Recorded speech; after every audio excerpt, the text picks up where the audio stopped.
Ask the Pool Guy. Another question that we get all the time on our blog is this whole new salt system idea. What is this chlorine generator thing?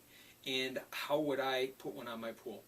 Well, there's some major brands that are in the market. When I first started doing salt systems years ago, the big players in the market, the Pentair's and the Haywards, were not in it yet. There were a lot of smaller companies. Today's technology, the bigger company has gotten on board and put a lot of money into it.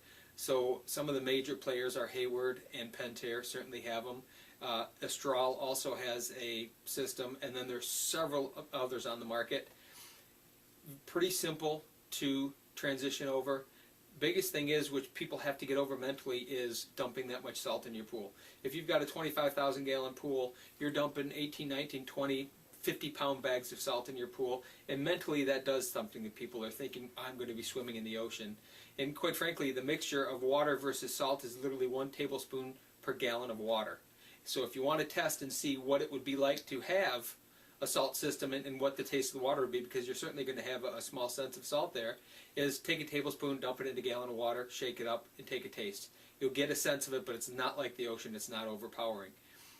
It's a pretty simple system. All of them are pretty easy to install. Matter of cutting into the plumbing, putting the new unit in there. Some of them have the flow meter inside the unit. Others, you have to cut another part into the pipe and put a flow meter. Reason being is you only want the cell to activate when there's water moving through the pipe. Not just in the pipe, but moving through the pipe.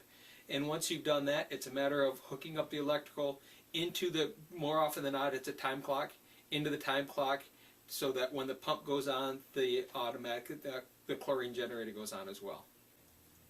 Another question that we get regarding salt and the concerns with salt, and something to think about, is when you add salt to the water now transmits electricity, more so than when it's pure. The more dissolved things in the water, the more likely electricity is able to move through the water.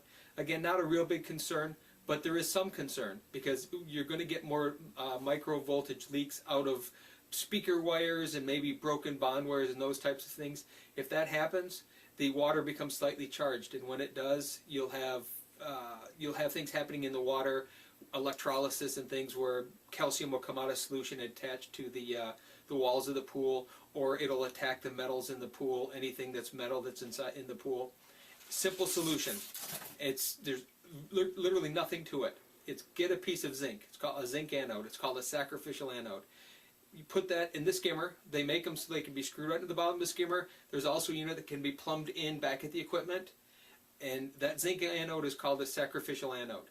Means that it will attract any electric charge in the water and let that electrical charge attack the zinc, because that's the softest part of the pool, the weakest. And what happens is, now the electricity is no longer affecting anything else, the problem goes away. Simple solution, although if you don't do it, I've seen situations where there was not a sacrificial anode, and I've seen heaters come apart. I've seen calcium come out of solution and create literally sandpaper across the entire pool, the slide, the light, the whole surface of the pool.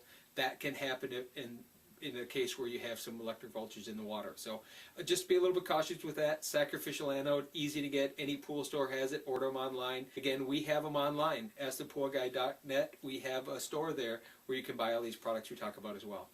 We had a question come in that if we have a saltwater system and we didn't have a zinc anode, and we have some scaling, some things going on a vinyl pool, what do I do?